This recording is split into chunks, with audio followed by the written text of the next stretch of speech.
दिल्ली में global millets conference का उद्घाटन। प्रधानमंत्री ने मोटे अनाज को बताया जलवायु परिवर्तन की चुनौती से निपटने में मददगार। कहा भारत विरासत से प्रेरणा लेकर विश्व कल्याण के लिए करता है काम। 107 साल की महिला किसान पद्मश्री पापा माल का प्रधानमंत्री ने किया सम्मान, पैर छू कर लिया आशीर्वाद। भारत बांग्लादेश मैत्री पेट्रोलियम पाइपलाइन का प्रधानमंत्री मोदी और समकक्ष शेख हसीना ने संयुक्त रूप से किया उद्घाटन। प्रतिवर्ष 1 million metric ton high speed diesel आपूर्ति की होगी क्षमता।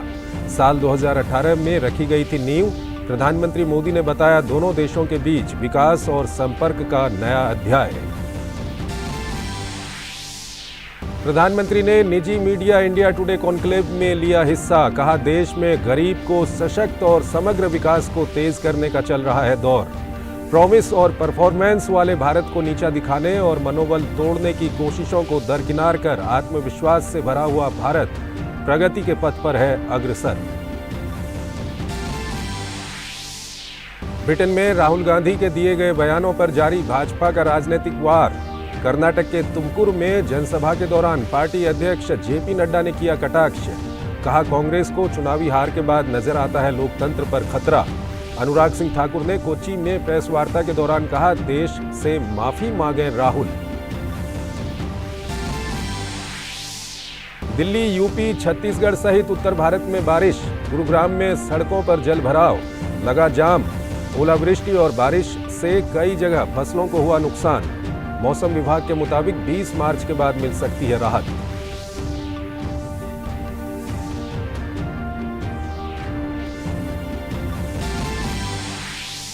और तोशखाना मामले में इमरान खान इस्लामाबाद कोर्ट में हुए पेश। लाहौर स्थित इमरान खान का घर बना अखाड़ा। समर्थकों और पुलिस के बीच जमकर हुई जोर आजमाइश।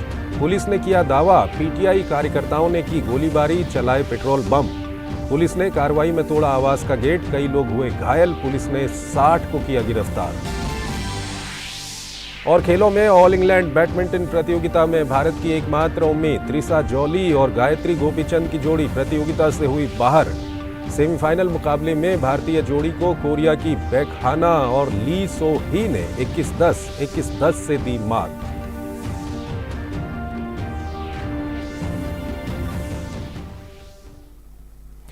नमस्कार, डीडी न्यूज में आपका स्वागत है। मैं हूं चंद्रशेखर जोशी और आइए अब खबरें देखते हैं विस्तार से। प्रधानमंत्री नरेंद्र मोदी ने शनिवार को इंडिया टुडे कॉन्क्लेव को संबोधित किया। उन्होंने कहा कि आज पूरी दुनिया भारत को लेकर विश्वास से भरी हुई है। पीएम ने कहा कि केवल 2023 के शुरुआती 75 दिनों में ही देश में इतने ऐतिहासिक कार्य हुए हैं जिनकी गिनती के लिए समय कम पड़ जाए। पीएम ने ऐसे ही कुछ कार्यों को गिनाया। 75 दिनों में देश का ऐतिहासिक ग्रीन बजट आया। इन 75 दिनों में कर्नाटका के शिवमोगा में एयरपोर्ट का लोकार्पण हुआ। इन 75 दिनों में मुंबई में मेट्रो रेल का अगला फेज शुरू हुआ। इन 75 दिनों में देश में दुनिया का सबसे लंबा रिवर क्रूज चला। बेंगलुरु मैसूरू एक्सप्रेस वे शुरू हुआ। दिल्ली मुंबई एक्सप्रेस वे का एक सेक्शन शुरू किया गया। मुंबई से विशाखापट्टनम से वंदे भारत ट्रेनें चलनी शुरू हुई। आईआईटी धारवाड़ के परमानेंट कैंपस का लोकार्पण हुआ। भारत ने अंडमान और निकोबार द्वीप समूह के 21 द्वीपों को परम वीर चक्र विजेताओं के नाम किया। साथियों, इन 75 दिनों में ही भारत ने पेट्रोल में 20% इथेनॉल की ब्लेंडिंग करके E20 फ्यूल लॉन्च किया है। इन 75 दिनों में ही तुमकुरु में एशिया की सबसे बड़ी आधुनिक हेलीकॉप्टर फैक्ट्री का लोकार्पण हुआ है। एयर इंडिया ने दुनिया का सबसे बड़ा एविएशन ऑर्डर दिया है।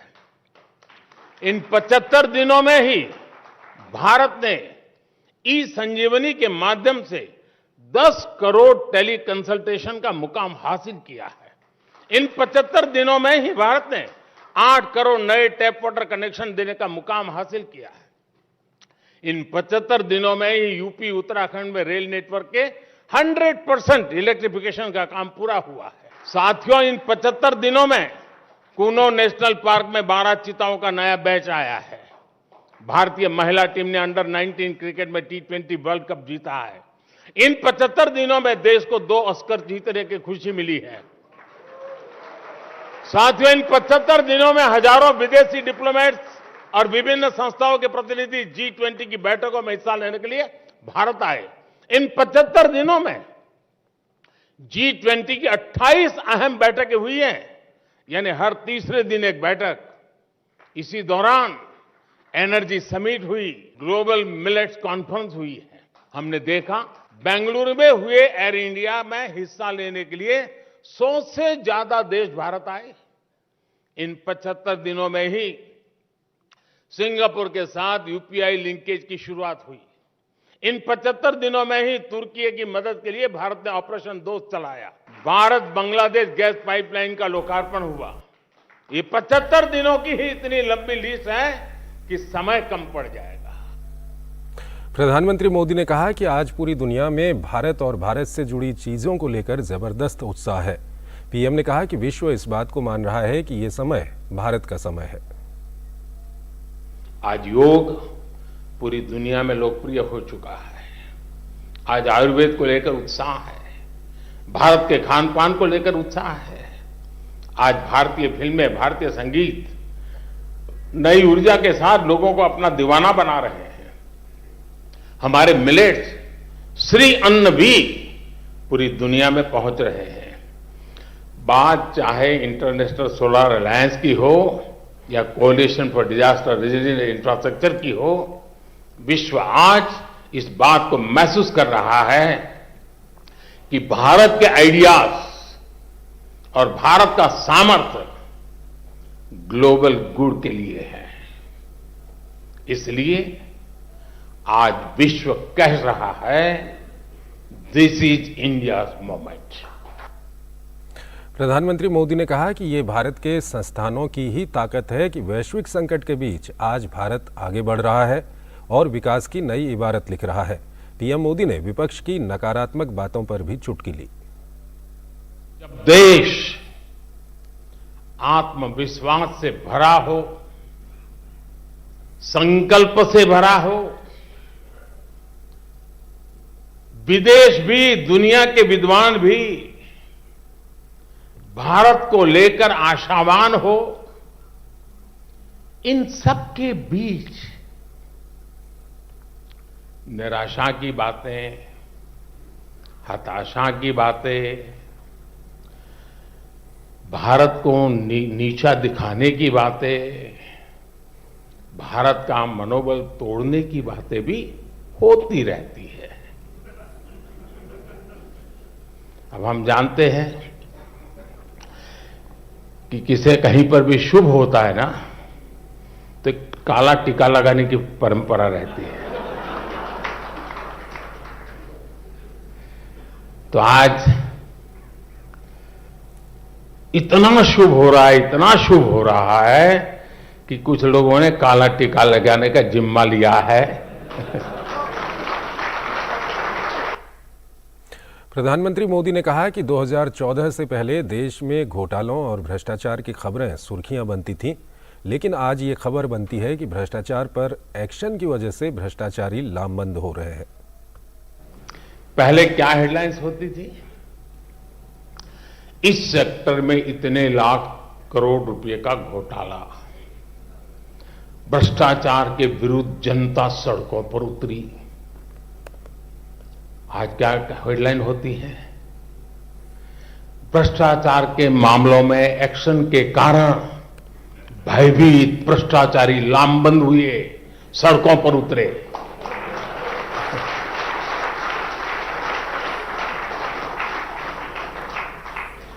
आप लोगों ने तो घोटालों की खबरें दिखा दिखाकर इतनी टीआरपी बटोरी है।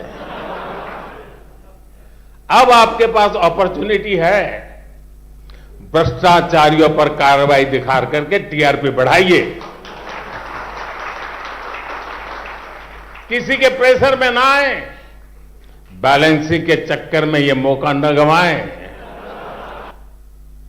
प्रधानमंत्री नरेंद्र मोदी ने श्री अन्न पर 2 दिवसीय वैश्विक सम्मेलन का उद्घाटन किया। पीएम मोदी ने एक स्मारक डाक टिकट भी जारी किया। उन्होंने अंतर्राष्ट्रीय मिलेट्स वर्ष के सिक्के का भी अनावरण किया। प्रधानमंत्री ने मोटे अनाज को जलवायु परिवर्तन की चुनौती से निपटने में मददगार बताया। ये रिपोर्ट देखिए।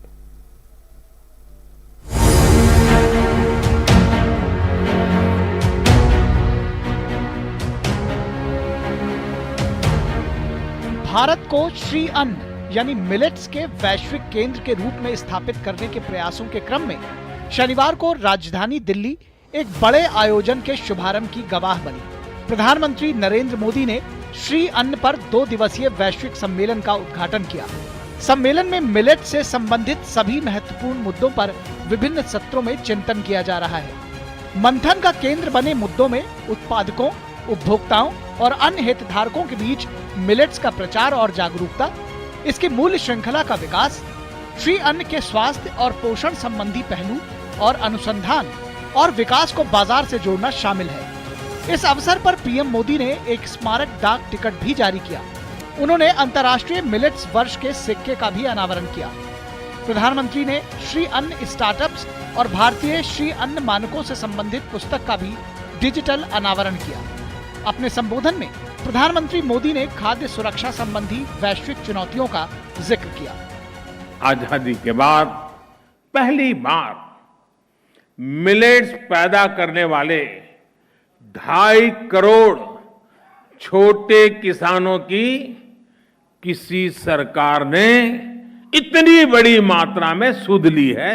जब मिलेट्स श्री अन्न का मार्केट बढ़ेगा तो इन 2.5 करोड़ छोटे किसानों की आय बढ़ेगी। इससे ग्रामीण अर्थव्यवस्था को भी बहुत लाभ मिलेगा। प्रोसेस्ड और पैकेज फूड आइटम्स के जरिए मिलेट्स अब स्टोर्स और मार्केट तक पहुंच रहा है। पीएम मोदी ने ICAR IIMR को ग्लोबल सेंटर ऑफ एक्सीलेंस भी घोषित किया। G20 अध्यक्षता के लिए भारत के आदर्श वाक्य एक पृथ्वी, एक परिवार, एक भविष्य पर प्रकाश डालते हुए प्रधानमंत्री ने इस बात को रेखांकित किया कि अंतर्राष्ट्रीय मोटा अनाज वर्ष के पीछे भी पूरी दुनिया को एक परिवार मानने की भावना मौजूद है।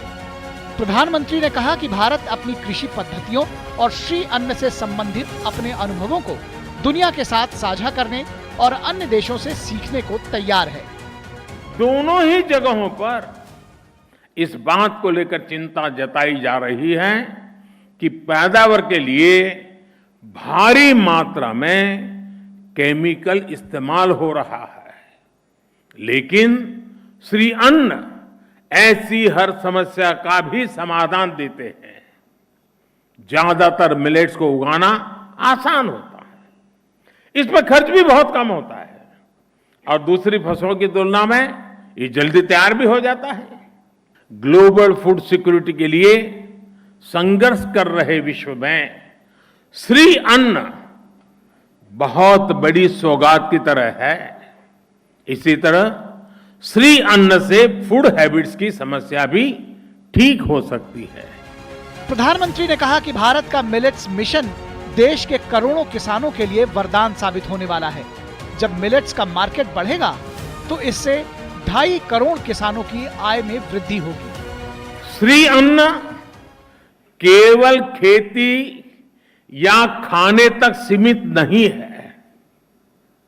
जो लोग भारत की परंपराओं से परिचित है वो ये भी जानते हैं कि हमारे यहां किसी के आगे श्री ऐसे ही नहीं जुड़ता है। जहां श्री होती है वहां समृद्धि भी होती है और समग्रता भी होती है। श्री अन्न भी भारत में समग्र विकास का एक माध्यम बन रहा है। इसमें गांव भी जुड़ा है, गरीब भी जुड़ा है। श्री अन्न यानी देश के छोटे किसानों की समृद्धि का द्वार। श्री अन्न यानी देश के करोड़ों लोगों के पोषण का कर्णधार। प्रधानमंत्री मोदी ने इस अवसर पर क्रेता विक्रेता मुलाकात मंडप का भी अवलोकन किया। इस मंडप में मिलेट से जुड़े कई स्टार्टअप्स के स्टॉल लगे हैं। प्रधानमंत्री ने एक प्रदर्शनी का भी दौरा किया जहां श्री अन्न आधारित उत्पादों का प्रदर्शन किया गया है। प्रदर्शनी में आनुवांशिक संसाधनों की सुरक्षा संबंधी शोध, फसल सुधार और कृषि खाद्य प्रणाली को बदलने संबंधी उपायों को दर्शाया गया है। समारोह के दौरान पीएम मोदी ने प्राकृतिक खेती से जुड़ी और पद्मश्री से सम्मानित 107 वर्षीय महिला किसान के पांव छूकर उनसे आशीर्वाद लिए। मिलेट्स को लेकर बढ़ती जागरूकता के बीच श्री अन्न आज विश्व स्तर पर समग्र विकास का माध्यम और देश के छोटे किसानों के लिए समृद्धि का द्वार बन रहा है। विशाल वरिष्ठों के साथ bureau report, DD news. Madhya Pradesh के धार जिले में पीएम मित्र मेगा टेक्सटाइल पार्क बनेगा। केंद्र ने देश के 7 राज्यों में ये पार्क शुरू करने की मंजूरी दी है। इसमें मध्य प्रदेश भी शामिल है। इसके शुरू होने से लोगों को रोजगार मिलेगा। प्रधानमंत्री नरेंद्र मोदी ने खुद ट्वीट कर ये जानकारी दी है। मध्य प्रदेश के मुख्यमंत्री शिवराज सिंह चौहान ने धार जिले में इसके निर्माण को मंजूरी देने के लिए प्रधानमंत्री नरेंद्र मोदी का धन्यवाद दिया। साथ ही उन्होंने कहा कि इससे रोजगार के नए अवसर सृजित होंगे। मध्य प्रदेश के धार जिले में पीएम मित्र मेगा टेक्सटाइल पार्क बनाया जाएगा और पीएम मित्र मेगा टेक्सटाइल पार्क टेक्सटाइल के क्षेत्र में मध्य प्रदेश को और तेजी से आगे ले जाएगा और ज्यादा निवेश होगा, रोजगार के नए अवसर बढ़ेंगे और विशेषकर बहनों को रोजगार मिलता, बेटियों को रोजगार मिलता टेक्सटाइल इंडस्ट्री में। प्रधानमंत्री जी के 5F विजन से ये योजना प्रेरित है। फॉर्म से फाइबर, फाइबर से फैक्ट्री, फैक्ट्री से फैशन, फैशन से फॉरेन तक। और यहाँ पर एक छोटा सा ब्रेक लेते हैं। शुरू करो, डालो बुनियाद, घर महल नजर आएगा। वंडर लाइए, वंडर अपनाइए, फर्क नजर आएगा। वंडर सीमेंट, फर्क नजर आएगा। Invest once and enjoy guaranteed maturity with life cover with LIC's Dhan Varsha, a single premium plan for your family's security and prosperity. कब तक लंबी लाइनों में उम्र बिताइएगा? डिजिटल पेमेंट अपनाइए, चुटकी में हल पाइए। पुराने तरीके कब तक अपनाइएगा? डिजिटल पेमेंट बहुत आसान है, देखिए चुटकी में पेमेंट चुका। बटवा ढूंढ रहे? डिजिटल पेमेंट अपनाइए, कभी भी कहीं भी और सुरक्षित। हमने तो इन्हें डिजिटल पेमेंट करना सिखा दिया है। आपने? आरबीआई कहता है कि डिजिटल पेमेंट अपनाओ, औरों को भी सिखाओ।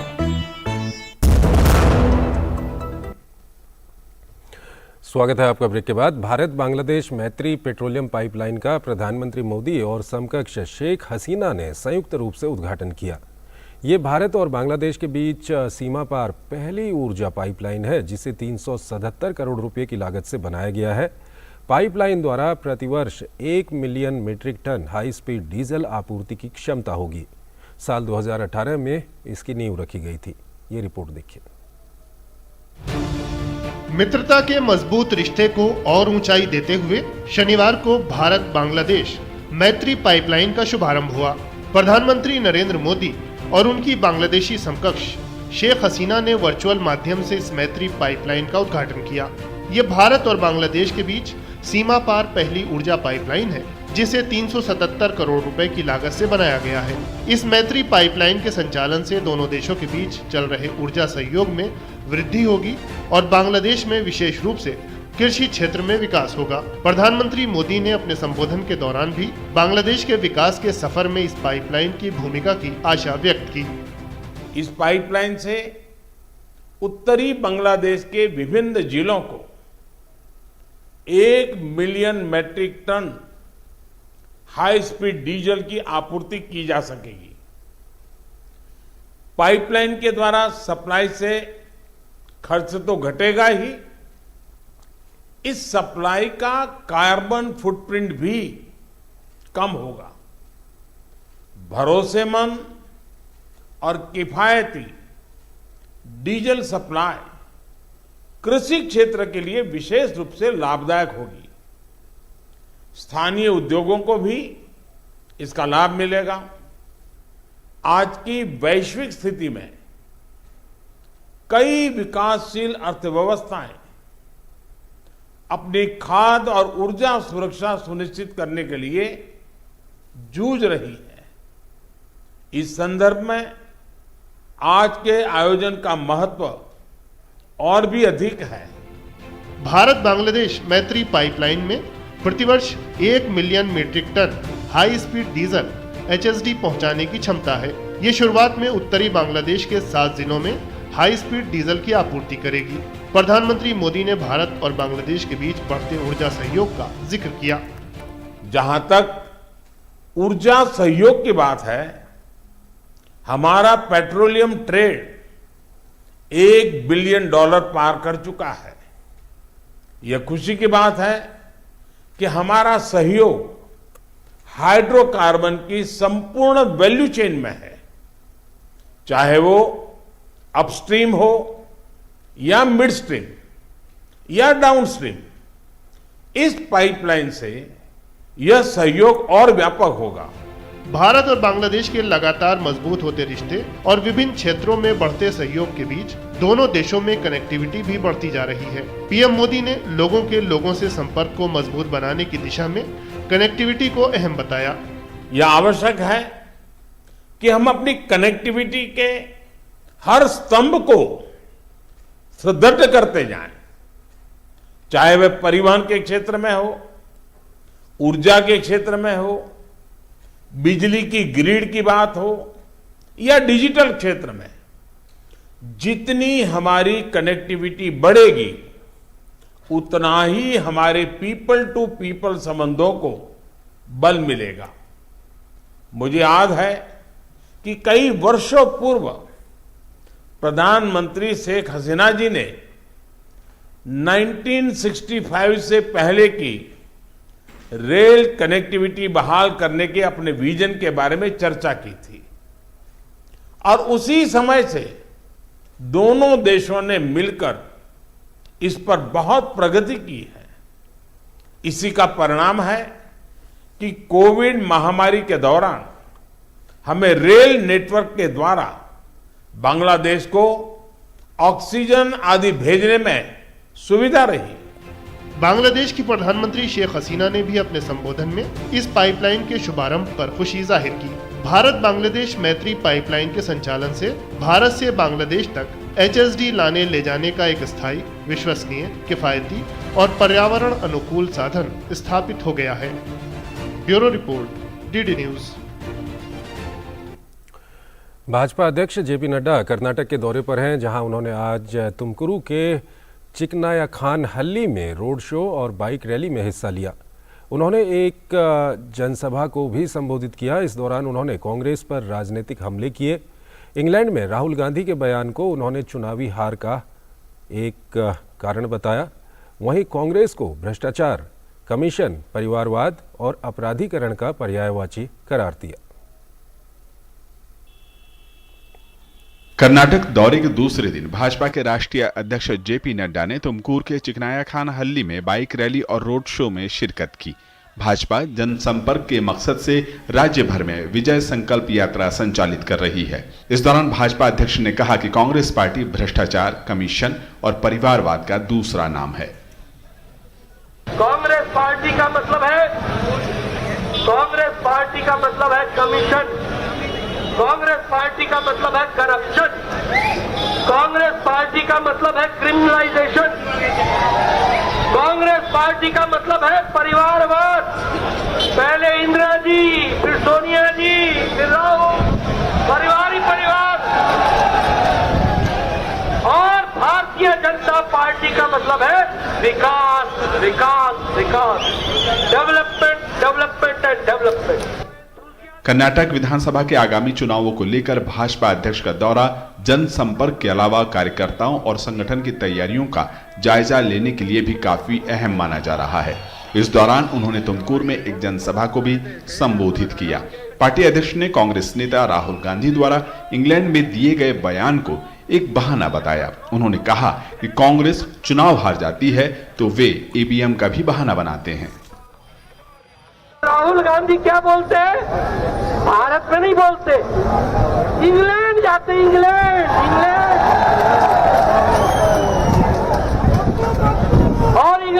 क्या बोलते हैं?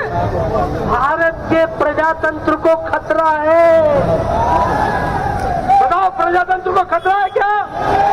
खतरा है क्या? प्रजातंत्र को खतरा है क्या? चुनाव न जीतो तो प्रजातंत्र को खतरा, चुनाव हार जाओ तो ईवीएम।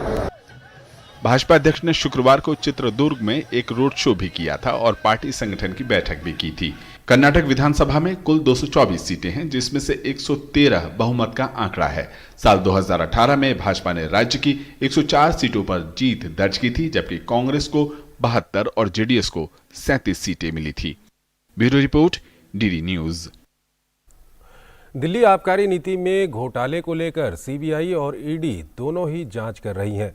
दिल्ली के पूर्व उप मुख्यमंत्री और आम आदमी पार्टी के नेता मनीष सिसोदिया फिलहाल ईडी की कस्टडी में हैं और जांच एजेंसियां उनसे पूछताछ कर रही हैं।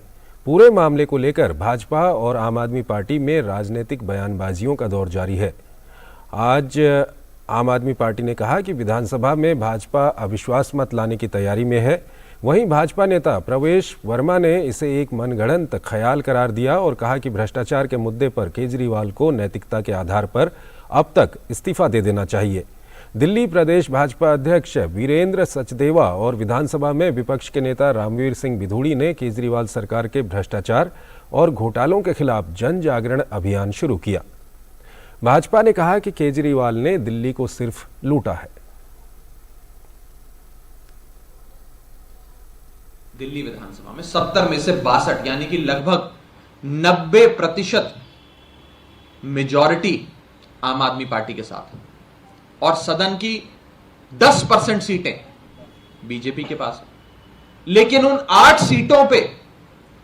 सीटों की बदौलत भारतीय जनता पार्टी दिल्ली विधानसभा में नो कॉन्फिडेंस मोशन लाकर केजरीवाल सरकार गिराना चाहती।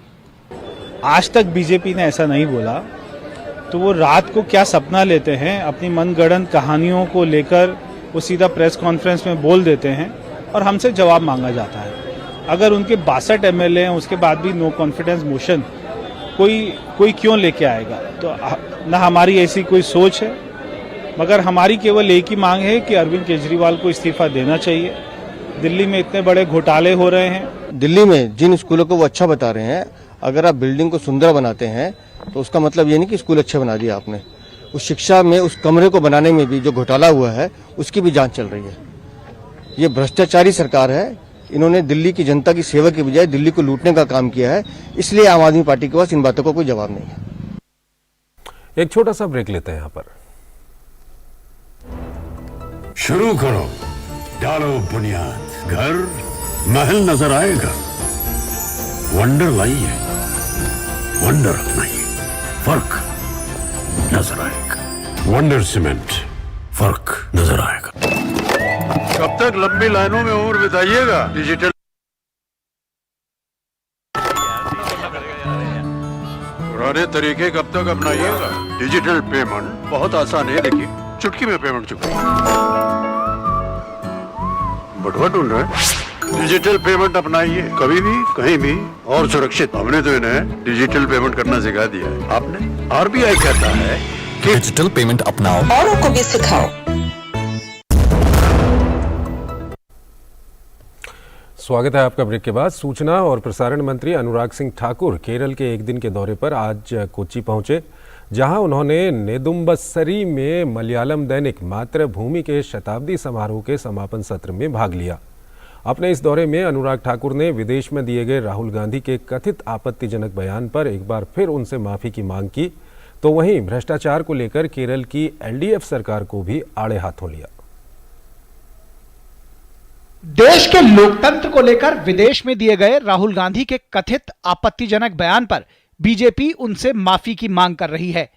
सूचना और प्रसारण मंत्री अनुराग सिंह ठाकुर ने आज केरल के कोच्चि में एक प्रेस वार्ता में कहा कि राहुल गांधी को संसद और भारत के बारे में झूठ नहीं फैलाना चाहिए। All I can say, he is missing from the Lok Sabha. For the last session he wasn't there. I hope he was here. No, he is not here. Was he? No, he is not here. He is not in Wayanad, he is not in Delhi, but he is on the foreign soil spreading lies against the country, making false allegation. You can hate someone, an individual, but you can't hate India. Anurag Thakur ने केरल की LDF सरकार पर भी भ्रष्टाचार के आरोप लगाए। उन्होंने कहा कि केरल में आलम यह है कि राज्य सरकार में सर्वोच्च पदों पर आसीन लोग भी घूसखोरी और कमीशनखोरी में आकंठ डूबे हुए हैं। As far as the corruption is concerned also and the tender is concerned, one after another tender has been given and what kind of benefits has been taken out of it. Will they answer these questions? Will they answer these queries? And especially after Swapna Suresh making the direct allegations against the Chief Minister and his family. सूचना प्रसारण मंत्री केरल व तमिलनाडु के एक दिवसीय दौरे पर हैं। उन्होंने केरल के कोच्चि में मलयालम दैनिक मातृभूमि के शताब्दी समारोह के समापन सत्र में भाग लिया। साथ ही कक्कनाड स्थित राजगिरी बिजनेस स्कूल में युवाओं और संकाय सदस्यों के साथ उन्होंने संवाद भी किया। वहीं उन्होंने एक टेबल टेनिस अकादमी का उद्घाटन भी किया और खिलाड़ियों को गोल्डन बूट अवार्ड भी प्रदान किए। कोच्चि से तापस भट्टाचार्य के साथ ब्यूरो रिपोर्ट, डीडी न्यूज। और यहाँ पर एक और छोटा सा ब्रेक। Sir 50,000 advance. और इतना कैश तो हम नहीं लाए। और आज बैंक भी बंद है। इलाज है डिजिटल पेमेंट का आसान सा डोज। लेकिन अरे घबराइए मत, सावधानी के साथ करेंगे तो कोई साइड इफेक्ट भी नहीं होगा। फोन लाइए मुझे, यहाँ फोन लगाइए। डिजिटल पेमेंट से लेन देन हो सकता है, आसान, सुरक्षित और तेज। मैंने तो इन्हें डिजिटल पेमेंट सिखा दिया है। आपने, क्योंकि आरबीआई कहता है कि डिजिटल पेमेंट अपनाओ, औरों को भी सिखाओ।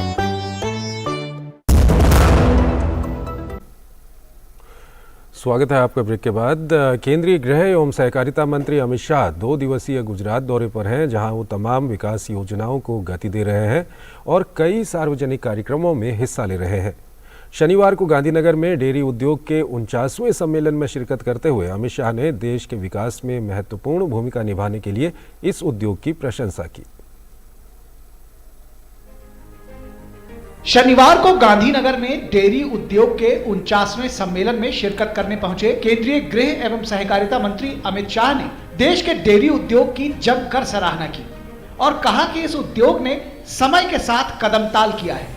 उन्होंने कहा कि 1970 से 2022 तक भारत की जनसंख्या में 4 गुना वृद्धि हुई है और हमारे डेयरी क्षेत्र के कारण हमारा दूध उत्पादन 10 गुना बढ़ा है।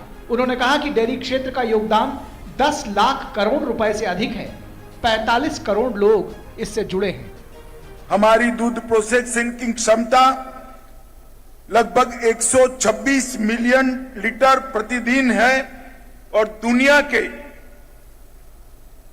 कुल सभी देशों में सबसे ज्यादा दूध अगर कोई देश प्रोसेस करता है तो भारत। 1970 में भारत एक दूध की कमी वाला देश था। इस 70 से लेकर 22 में 4 गुना आबादी बढ़ी है और दूध उत्पादन 10 गुना से ज्यादा बढ़ाने का काम हमारे डेयरी सेक्टर ने किया है। गृह मंत्री अमित शाह ने सर्किट हाउस में जिला विकास समन्वय और निगरानी समिति की बैठक की अध्यक्षता की।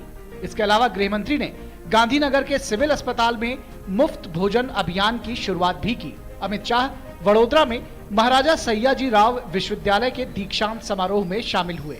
रविवार को भी गृह मंत्री कई सार्वजनिक और लोकहित के कार्यक्रमों में शामिल होंगे। Bureau report, DD news.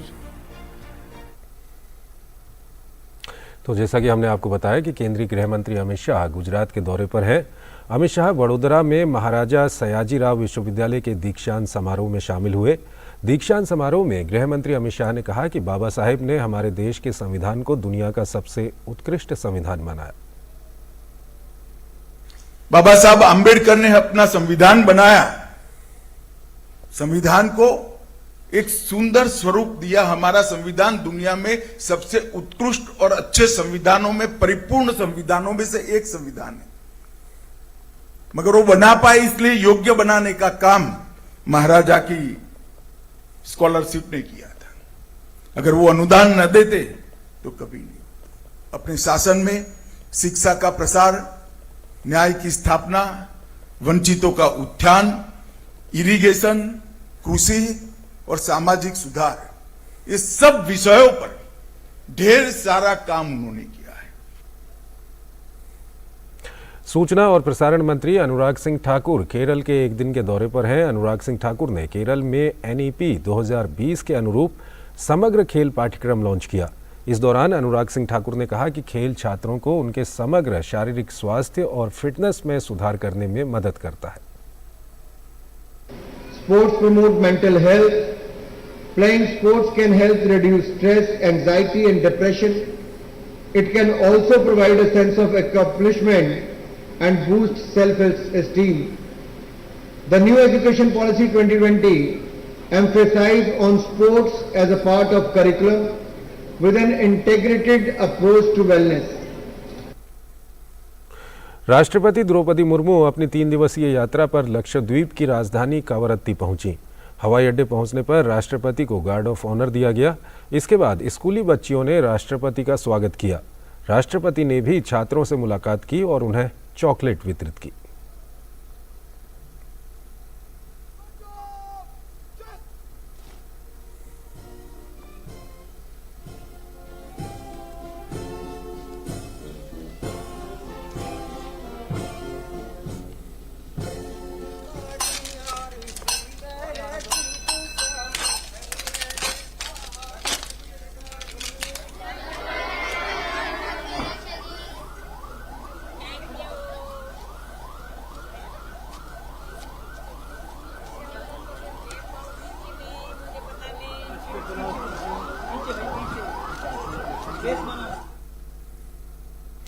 राष्ट्रपति द्रौपदी मुर्मू ने कवरत्ती में उनके सम्मान में आयोजित नागरिक अभिनंदन में शिरकत की। राष्ट्रपति द्रौपदी मुर्मू ने अमेनी और कल्पेनी द्वीप में राष्ट्रीय महासागर प्रौद्योगिकी संस्थान द्वारा निर्मित 2 अलवणीकरण संयंत्रों का उद्घाटन किया। संयंत्रों की क्षमता प्रतिदिन 1.5 लाख लीटर पानी को शुद्ध करने की है। Apart from giving a push to infrastructural development, right sizing of government and encouraging private sector participation, the Lakshadweep administration deserves special praise for setting up desalination plants in many islands, 2 of them for Amini and Kalpeni islands. I have just inaugurated to provide drinking water to people. I am sure that these steps will create employment generation and livelihood opportunities with focus on priority areas such as fisheries, agriculture, tourism and physical infrastructure. Rajya Sabha सांसद एवं भाजपा नेता सुशील कुमार मोदी ने लालू यादव और राजद पर भ्रष्टाचार को लेकर हमले किए। उन्होंने यूपीए सरकार के दौरान रेलवे में नौकरी के बदले जमीन घोटाला मामले में कई सवाल किए। दिल्ली में एक संपत्ति और एक कंपनी का हवाला देते हुए सुशील कुमार मोदी ने कहा कि मामले में तेजस्वी यादव को भी जवाब देने की जरूरत है। अभी जो पूछताछ हुई हाल के दिनों में 3-4 दिन पूर्व जो 24 ठिकानों पर जो रेड हुई, जो पूछताछ हुई, वो ईडी की रेड थी और न कि सीबीआई। तो इसलिए और जो बेल का मामला था वो सीबीआई से जुड़ा मामला था जिसमें कि 25 तारीख को तेजस्वी यादव को हाजिर होना है। तो मित्रों, जिस मकान में ईडी ने तेजस्वी यादव से पूछताछ की वो मकान है D1088 न्यू फ्रेंड्स कॉलोनी, नई दिल्ली का 4 मंजिला आलीशान मकान है जिसकी कीमत 150 करोड़ रुपए से ज्यादा है और जिस मकान के आज मालिक हैं तेजस्वी प्रसाद यादव और एक कंपनी जिसका नाम है AK इंफोसिस्टम प्राइवेट लिमिटेड, उस कंपनी के भी मालिक हैं तेजस्वी प्रसाद यादव। हाल ही में कुछ भारतीय छात्रों को कनाडा और अमेरिका में कठिनाइयों का सामना करने की खबरें सामने आई हैं। कई छात्रों ने अपने प्रवेश प्रस्ताव पत्र को नकली पाया है। इस पूरे मामले पर PIB ने कुछ दिशा निर्देश जारी किए हैं। PIB चंडीगढ़ ने छात्रों के लिए एडवाइजरी जारी की है जिसमें कहा गया है कि कोई भी भुगतान करने या अपनी यात्रा शुरू करने से पहले अपने प्रवेश प्रस्ताव पत्रों और अन्य दस्तावेजों की प्रामाणिकता को सत्यापित करें। छात्रों को सतर्क रहने और ऐसे घोटालों का शिकार होने से रोकने के लिए किसी भी संदिग्ध गतिविधियों की रिपोर्ट करने के लिए कहा गया है। और वहीं छात्रों को सलाह दी गई है कि वो अपना शोध करें और प्रतिष्ठित एजेंटों का चयन करें जो प्रासंगिक नियामक निकायों के साथ पंजीकृत हों। एडवाइजरी में उल्लेख किया गया है कि विदेश में अध्ययन करने के लिए किसी एजेंट की सेवाएं लेना अनिवार्य नहीं है। यदि आप किसी एजेंट की मदद लेना चाहते हैं तो कुछ बातों का ध्यान रखें। विश्वविद्यालय की आधिकारिक वेबसाइट से अपने एजेंट परामर्शदाता द्वारा प्रदान की गई जानकारी को सत्यापित करें।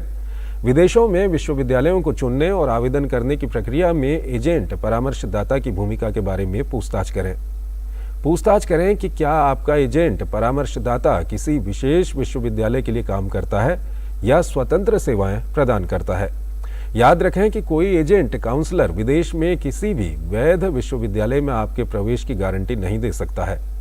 प्रवेश निर्णय पूरी तरह से विश्वविद्यालय पर आधारित होते हैं और आपकी शैक्षणिक और व्यावसायिक योग्यता पर निर्भर करते हैं। पीआईबी चंडीगढ़ ने छात्रों के लिए एडवाइजरी जारी करते हुए कहा कि सफलता का कोई शॉर्टकट नहीं होता। ऐसे कोई वास्तविक एजेंट नहीं है जो शैक्षणिक आवश्यकताओं को पूरा किए बिना प्रमुख संस्थानों में प्रवेश का वादा कर सकें। उन एजेंटों पर भरोसा न करें जो शैक्षणिक आवश्यकताओं को पूरा किए बिना प्रमुख संस्थानों में प्रवेश का वादा करते हैं। वास्तविक संस्थानों में कठोर प्रवेश प्रक्रियाएं होती हैं और वो किसी को भी प्रवेश की गारंटी नहीं देते हैं। मामले में कार्रवाई करते हुए जालंधर के उपायुक्त ने मिश्रा फर्म का लाइसेंस निलंबित कर दिया है और एजुकेशन एंड माइग्रेशन सर्विसेज के राहुल भार्गव को कारण बताओ नोटिस जारी किया है, जिसमें ब्रजेश भागीदार थे। उपायुक्त ने फर्म के भागीदारों को इस मुद्दे पर स्पष्टीकरण देने के लिए 20 मार्च को उनके सामने उपस्थित होने के लिए कहा है, अन्यथा इसका लाइसेंस रद्द कर दिया जाएगा। तेलंगाना में राज्य लोक सेवा आयोग TSPSC के पेपर लीक मामले को लेकर राज्य में राजनीतिक पारा गर्मा गया है। शुक्रवार को YSRTP द्वारा TSPSC के कार्यालय पर प्रदर्शन करने को लेकर जमकर हंगामा हुआ। पार्टी प्रमुख YS शर्मिला को पुलिस ने उनके आवास से बाहर निकलने से रोक दिया, जिसके बाद शर्मिला का गुस्सा तेलंगाना सरकार पर फूटा। उन्होंने मुख्यमंत्री के चंद्रशेखर राव पर निशाना साधा और आरोप लगाया कि वो विरोध को रोकने के लिए रिहायशी इलाकों में धारा 144 लगा रहे हैं। इसका मतलब है कि आप चाहते हैं कि हम सरकार के खिलाफ ना जाएं। तेलंगाना राज्य लोक सेवा आयोग ने विभिन्न इंजीनियरिंग विभागों में 837 पदों पर वैकेंसी निकाली थी। इसके लिए बड़ी संख्या में अभ्यर्थियों ने आवेदन फॉर्म भरे थे। भर्ती परीक्षा 5 मार्च को हुई थी, लेकिन परीक्षा खत्म होने के बाद हैदराबाद के सेंट्रल क्राइम स्टेशन ने पेपर लीक का मामला दर्ज कराया था। FIR दर्ज होने के बाद जांच के आदेश दे दिए गए, वहीं परीक्षा रद्द करने का फैसला किया गया है। उधर भाजपा ने भी तेलंगाना सरकार के खिलाफ मोर्चा खोल दिया। शुक्रवार को हैदराबाद में बीजेपी अध्यक्ष बंदी संजय कुमार ने पेपर लीक मामले में राज्य सरकार के खिलाफ भूख हड़ताल की। पुलिस ने उन्हें हिरासत में लिया। कांग्रेस ने घोटाले की एक सिटिंग जज द्वारा न्यायिक जांच की मांग की है।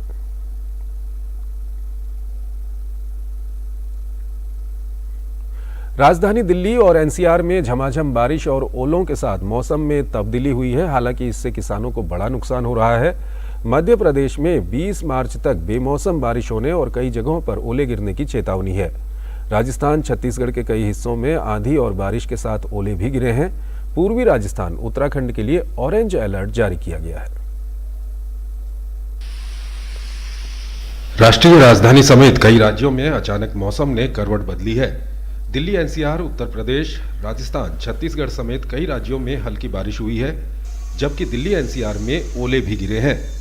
संभावना है कि दिल्ली NCR में अगले 2 दिनों तक ऐसी ही स्थिति बनी रहेगी। साथ ही कई स्थानों पर तापमान 30 डिग्री से कम पहुंच जाएगा। मौसम विभाग के मुताबिक 21 मार्च से मौसम साफ होने लगेगा और एक बार फिर गर्मी का असर दिखना शुरू हो जाएगा। बिहार के 26 जिलों में बारिश का ऑरेंज अलर्ट जारी किया गया है। उत्तर प्रदेश के 33 जिलों में बारिश के साथ ओले गिरने का अलर्ट जारी किया गया है। मध्य प्रदेश में 20 मार्च तक बेमौसम बारिश होने और कई जगहों पर ओले गिरने की चेतावनी है।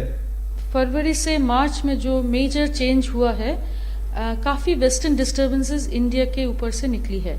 इसी कारण से आप देखे होंगे कल जैसे हमने ऑरेंज अलर्ट दिया था, देश के कई हिस्सों से आपको हेल का रिपोर्ट्स आ रहे हैं, डेथ्स हुए हैं लाइटनिंग से। ये इतना ज़्यादा थंडरस्टॉर्म एक्टिविटी होता है जब अपर लेवल और लोअर लेवल दोनों में इंटरेक्शन स्ट्रांग होती है। वहीं राजस्थान छत्तीसगढ़ के कई हिस्सों में आंधी और बारिश के साथ ओले भी गिरे हैं। उदयपुर में बारिश के साथ ओले गिरे। राजधानी जयपुर में 7 साल बाद मार्च में इतनी तेज बारिश देखने को मिली।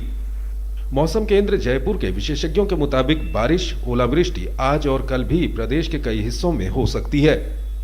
वहीं छत्तीसगढ़ के रायपुर में अचानक मौसम का मिजाज बदलने से बारिश हुई है। मौसम 20 मार्च तक ऐसा ही बना रहेगा। मौसम विभाग ने राज्य के कई इलाकों के लिए ऑरेंज और येलो अलर्ट जारी किया है। इंड्यूस्ड साइक्लोनिक सर्कुलेशन है वो राजस्थान के ऊपर बना है और ये दोनों के कंबाइंड इफेक्ट के कारण से बंगाल की खाड़ी से प्रचुर मात्रा में नमी है प्रदेश में आ रही है। साथ ही एक द्रोणिका है जो कर्नाटक से लेकर के झारखंड तक उत्तर छत्तीसगढ़ होते हुए गया है, जिसके कारण से प्रदेश में आज कुछ स्थानों पर हल्की से मध्यम वर्षा की स्थिति निर्मित हुई है। मौसम के अचानक करवट लेने से किसानों को खासी चिंता सता रही है। रबी की फसल तैयार है और कटाई से पहले बारिश और ओले फसल के लिए नुकसानदायक हैं। पूरा नष्ट, मतलब उसमें कुछ आप सब ये देखिए कि इसमें क्या है, कुछ नहीं है। गेहूं की फसल, हाँ गेहूं की फसल पूरी नष्ट हो चुकी है। गेहूं सरसों दाना ही नहीं बचा है, कुछ नहीं बचा, कुछ नहीं बचा है। जो वो पर गए पूरे मिट गया, बिल्कुल कुछ नहीं है फसल में। कितना % नुकसान? खावे लाख नहीं बची, पूरा खावे लाख नहीं बचे। वहीं मौसम विभाग ने किसानों के लिए जरूरी एडवाइजरी जारी करते हुए कहा कि पककर तैयार सरसों, चना, जीरा व अन्य रबी फसलों की कटाई कर उनका सुरक्षित भंडारण करें। Bureau report, DD news. Amritsar में G20 के तहत पहला श्रम 20 यानी L20 सम्मेलन 19 से 20 मार्च तक पंजाब के अमृतसर शहर में आयोजित किया जा रहा है। G20 के तहत विभिन्न सहभागिता समूहों में से L20 एक है। इसमें G20 देशों के श्रमिक संघों के नेता एवं प्रतिनिधि शामिल हैं, जो श्रम संबंधी मुद्दों को हल करने के उद्देश्य से विश्लेषण और नीतिगत सिफारिशें प्रदान करते हैं। भारतीय मजदूर संघ BMS भारत की G20 की अध्यक्षता के तहत L20 के पहले सम्मेलन के आयोजन से संबद्ध अग्रणी राष्ट्रीय श्रमिक संघ है। इस बैठक के अलावा L20 सम्मेलन के प्रतिभागियों को पंजाब की समृद्ध सांस्कृतिक विरासत से अवगत कराने के लिए विभिन्न पर्यटन स्थलों पर भी ले जाया जाएगा। इस बैठक के बारे में एक पत्रकार वार्ता में जानकारी देते हुए भारतीय मजदूर संघ के अध्यक्ष और L20 के अध्यक्ष हिरेनमय पांड्या ने बताया कि श्रमिकों की सामाजिक सुरक्षा व कौशल विकास समेत श्रमिकों से जुड़े अन्य मुद्दों पर विभिन्न सत्रों में चर्चा की जाएगी। अंतर्राष्ट्रीय श्रम संगठन जो 1919 से चला आ रहा है और इसके अंतर्गत करीब 187 देश 187 कंट्रीज आज उसके सदस्य हैं और कई कन्वेंशंस उन्होंने 200 से अधिक पारित किए हैं और उसके आधार पर वहां जब ILO में हर माह करीब मई आखिरी और जून इस प्रकार के महीनों में करीब पहले शुरुआत में करीब 1 महीना, फिर घटते घटते अभी 12 दिन के अंदर इस प्रकार की व्यवस्था बनती है। वहां सारे लोग आके इस प्रकार से त्रिपक्षीय के रूप में सारी बातें करते हैं और उसको रिकमेंडेशंस और कन्वेंशंस के रूप में पारित होता है। वैसी चीजों को भी लेके उसका आधार बना के ऐसे कन्वेंशंस और उसके आधार बनाते हुए भी इस मामले में इन तीनों पक्ष को क्या क्या व्यू होता है, इस व्यू के ऊपर भी हम लोग बातचीत करेंगे और देखेंगे। हम अमृतसर में रविवार से शुरू होने जा रही G20 के तहत L20 यानी लेबर 20 की बैठक से पूर्व आज रात्रि एक सांस्कृतिक संध्या का आयोजन किया गया। L20 की बैठक में भाग लेने पहुंचे कई देशों के प्रतिनिधियों ने इस संध्या का नाच गाकर भरपूर आनंद लिया। कलाकारों ने गिद्दे व भांगड़े के साथ पंजाब की समृद्ध सांस्कृतिक विरासत की खूबसूरत छटा बिखेरी। देशभक्ति पर आधारित गीत भी इस संध्या का हिस्सा रहे। लोक निर्माण मंत्री हरभजन सिंह, ETO और भारतीय मजदूर संघ के अध्यक्ष हिरेनमय पांड्या व मीडिया कोऑर्डिनेटर पवन कुमार समेत अन्य गणमान्य अतिथि इस अवसर पर मौजूद रहे।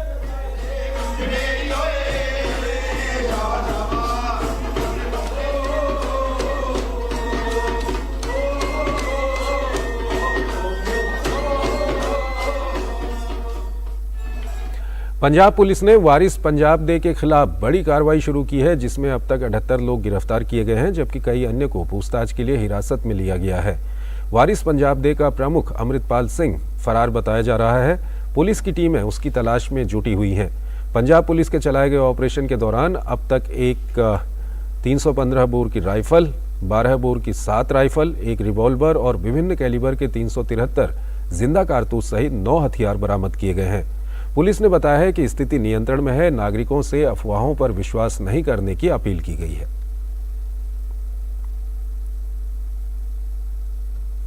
भारत और ऑस्ट्रेलिया के बीच 3 वनडे मैचों की सीरीज का दूसरा मुकाबला रविवार को विशाखापट्टनम में खेला जाएगा। पहले वनडे में रोमांचक जीत हासिल करने वाली भारतीय टीम का इरादा दूसरे वनडे को जीतकर सीरीज को अपने नाम करने की होगी। दूसरी तरफ ऑस्ट्रेलियाई टीम सीरीज बराबर करने के उद्देश्य से मैदान पर उतरेगी। ऑस्ट्रेलिया पर पहले एक दिवसीय मुकाबले में मिली 5 विकेट की जीत से उत्साहित भारतीय टीम रविवार को जब विशाखापट्टनम में दूसरे वनडे के लिए उतरेगी तो उसकी नजर सीरीज अपने नाम करने पर होगी। पहले वनडे में गेंदबाजों के शानदार प्रदर्शन और मध्यक्रम के बल्लेबाजों की जोरदार पारी के बदौलत टीम इंडिया ने मैच को लगभग 11 ओवर शेष रहते अपने नाम कर लिया था। इस मुकाबले में केएल राहुल ने मध्यक्रम में बल्लेबाजी करते हुए नाबाद अर्धशतकीय पारी खेलकर टीम को जीत दिलाई। उन्होंने नाबाद 75 रन की पारी खेलकर अपने आलोचकों का मुंह भी बंद कर दिया था। वहीं रविंद्र जडेजा ने एक बार फिर बल्लेबाजी में अपनी उपयोगिता साबित करते हुए राहुल के साथ नाबाद 108 रन की साझेदारी करके टीम को जीत दिलाने में अहम भूमिका निभाई। पहले वनडे में शीर्ष क्रम के बल्लेबाज शुभमन गिल, विराट कोहली और सूर्य कुमार यादव बड़ी पारी नहीं खेल पाए। ऐसे में उन पर दूसरे मुकाबले में बड़ी पारी खेलने का दबाव होगा। वहीं पहले मैच में व्यक्तिगत कारणों से बाहर रहने वाले नियमित कप्तान रोहित शर्मा की टीम में वापसी हो सकती है। वो ईशान किशन के स्थान पर पारी की शुरुआत करते दिखाई पड़ सकते हैं। गेंदबाजी में मोहम्मद शामी और मोहम्मद सिराज ने 3-3 विकेट लेकर ऑस्ट्रेलिया को बड़े स्कोर बनाने से रोका था। वहीं स्पिन में जडेजा ने भी अच्छी गेंदबाजी की थी। दूसरी तरफ बात अगर स्टीव स्मिथ की कप्तानी वाली ऑस्ट्रेलियाई टीम की करें तो मुंबई में टीम अच्छी शुरुआत के बाद बड़ा स्कोर नहीं खड़ा कर पाई। टीम के मध्यक्रम के बल्लेबाजों ने पूरी तरह से निराश किया था। सलामी बल्लेबाज की भूमिका निभा रहे मिशेल मार्श ने शानदार 81 रन की पारी खेली। हालांकि स्टीव स्मिथ को छोड़ दें तो दूसरे छोर पर किसी ने भी उनका साथ नहीं दिया। मेहमान टीम को अगर दूसरा वनडे जीतकर वापसी करनी है तो उन्हें अपनी बल्लेबाजी में सुधार करना होगा। लाबुशेन, ट्रेविस हेड और कैमरून ग्रीन को बड़ी पारी खेलनी होगी। गेंदबाजी में अनुभवी मिशेल स्टॉक और एडम जंपा से भारतीय बल्लेबाजों को खतरा हो सकता है। भारत और ऑस्ट्रेलिया के बीच अब तक 144 वनडे मैच खेले गए हैं। इनमें से 54 मुकाबलों में भारत को जीत मिली है, जबकि ऑस्ट्रेलिया ने 80 मैच जीते हैं। 10 मैच का कोई नतीजा नहीं निकला है। भारतीय सरजमी पर दोनों टीमों के बीच अब तक कुल 65 मैच खेले गए हैं, जिनमें से भारत ने 30 जीते हैं और ऑस्ट्रेलिया के नाम 30 मुकाबले रहे हैं। इस दौरान 5 मैच बेनतीजा रहे हैं। विशाखापट्टनम में भारतीय क्रिकेट टीम का रिकॉर्ड शानदार रहा है। टीम इंडिया ने यहाँ पर खेले गए 9 मैचों में से 7 जीते हैं, जबकि केवल उन्हें 1 में हार का सामना करना पड़ा है। ऐसे में अब देखने वाली बात ये होगी कि भारतीय टीम यहाँ पर अपने इस शानदार रिकॉर्ड को बरकरार रख पाती है या नहीं। Sports desk, DD news. Toshakhana मामले में इमरान खान इस्लामाबाद कोर्ट में पेश हुए। इस बीच लाहौर स्थित इमरान खान का घर समर्थकों और पुलिस के बीच घर पर जमकर जोर आजमाइश देखने को मिली। पुलिस ने दावा किया है कि पीटीआई कार्यकर्ताओं ने गोलीबारी और पेट्रोल बम चलाए। इस बीच पुलिस ने 60 लोगों को गिरफ्तार किया है। पाकिस्तान में राजनीतिक उठापटक के बीच पूर्व प्रधानमंत्री भ्रष्टाचार के मामले में अदालत में पेश हुए। इमरान खान पर प्रधानमंत्री पद पर रहते हुए विदेशी गणमान्य व्यक्तियों द्वारा दिए गए उपहारों को अवैध रूप से बेचने से संबंधित भ्रष्टाचार का मामला है। खान ने अदालत में आरोपों पर सफाई देते हुए कहा कि उपहार प्राप्त करने में उन्होंने कानूनी प्रक्रियाओं का पालन किया। जज ने कहा कि एक बार इमरान के हस्ताक्षर हो जाने के बाद इस पर बाद में चर्चा की जा सकती है कि किस तारीख को उन्हें दोबारा पेश होना है। पाकिस्तान के पूर्व प्रधानमंत्री की अदालत में पेशी से पहले न्यायिक परिसर के बाहर सुरक्षा बलों और इमरान खान के समर्थकों के बीच झड़प हुई। इस्लामाबाद के पुलिस प्रमुख अकबर नासिर खान ने मीडिया को बताया कि खान के समर्थकों ने हिंसा का सहारा लिया, पुलिस पर पथराव किया और एक पुलिस चौकी को आग लगा दी। इस बीच लाहौर में पूर्व प्रधानमंत्री इमरान खान के आवास पर पुलिस ने धावा बोला और प्रवेश द्वार को तोड़ दिया। इमारत की छत से किसी के द्वारा गोलियां चलाने के बाद पुलिस ने आंसू गैस के गोले दागे और 60 से ज्यादा लोगों को गिरफ्तार कर दिया।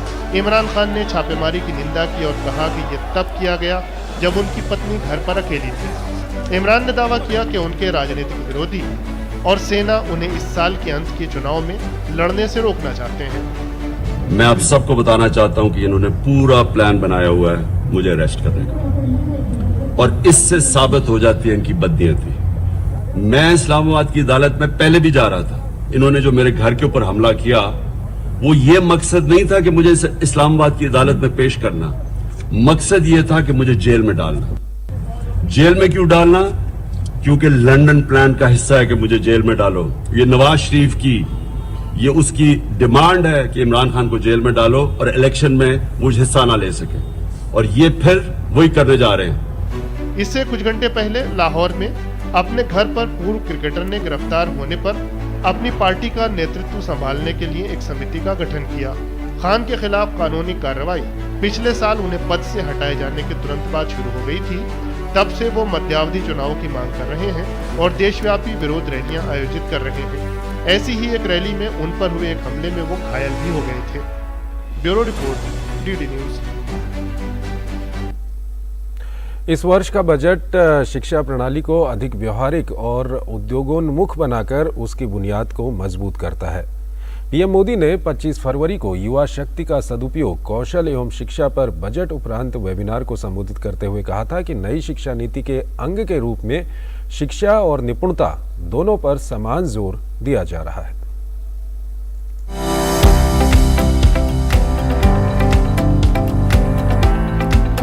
देश के विकास की महत्वपूर्ण रीढ़ युवा हैं। युवाओं के सरोकार से जुड़े प्रयास सरकार की तरफ से लगातार जारी हैं। बजट में युवा शक्ति के सदुपयोग और शिक्षा के साथ ही कौशल पर फोकस किया गया। बजट में युवा और उनके भविष्य पर दिए जाने वाले विशेष बल को रेखांकित किया गया है। बजट शिक्षा प्रणाली को अधिक व्यावहारिक और उद्योग को प्राथमिकता दिए जाने वाला है। बीते वर्षों में केंद्र सरकार ने अपने युवाओं को आउटसाइड द क्लासरूम एक्सपोजर देने के लिए इंटर्नशिप और अप्रेंटिसशिप को फोकस किया है। आज नेशनल इंटर्नशिप पोर्टल पर लगभग 75,000 एम्प्लॉयर्स हैं। ये इंटर्नशिप की लगभग 25 लाख रिक्वायरमेंट पोस्ट कर चुके हैं। इससे हमारे युवाओं और इंडस्ट्री दोनों को बहुत लाभ हो रहा है।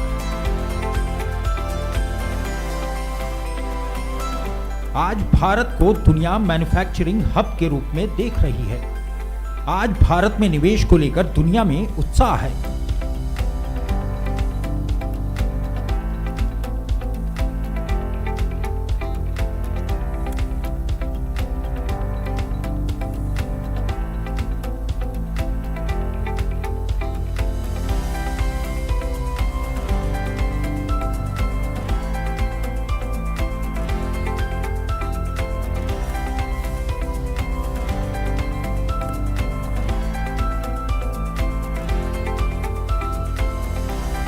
शिक्षा और कौशल सिर्फ मंत्रालय और विभागों तक सीमित नहीं है।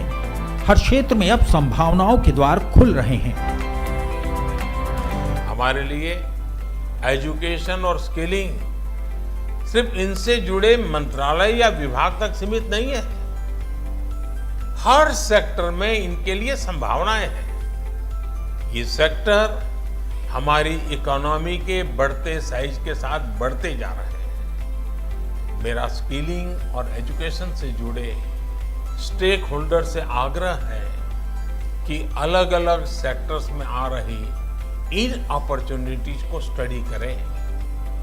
इससे हमें इन नए सेक्टर्स के लिए जरूरी वर्कफोर्स तैयार करने में आसानी होगी।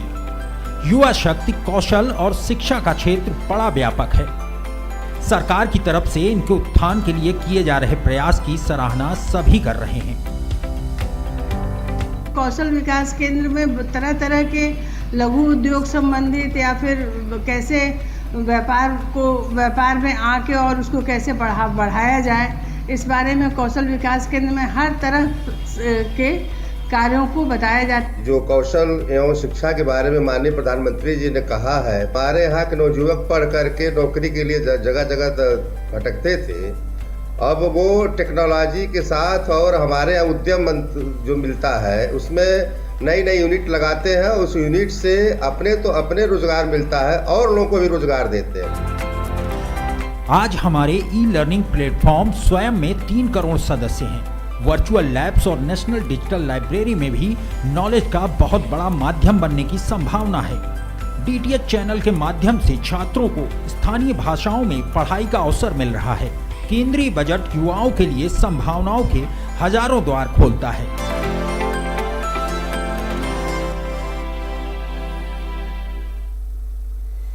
आठ साल पहले के यमन को कोई कभी नहीं भूल सकता। जमीन धू-धू कर जल रही थी और लड़ाकू विमानों के हवाई हमले हो रहे थे। संघर्ष के बीच 4500 से अधिक भारतीय निराशा में वहां फंस गए थे। केंद्र सरकार ऑपरेशन राहत के साथ उनके बचाव में आई और 41 देशों के 960 विदेशी नागरिकों के साथ 4640 से अधिक भारतीय नागरिकों को सुरक्षित घर वापस लाई। प्रधानमंत्री नरेंद्र मोदी ने 26 अप्रैल 2015 को मन की बात कार्यक्रम में इस मिशन की सफलता को याद किया।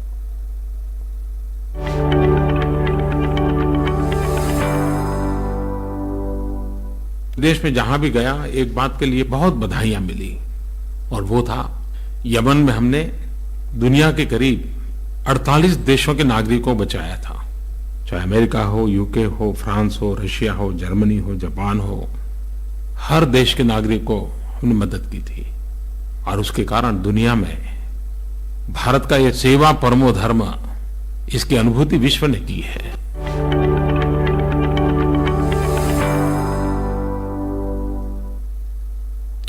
तो इस बुलेटिन में फिलहाल इतना ही। आप बने रहिए डीडी न्यूज के साथ। नमस्कार।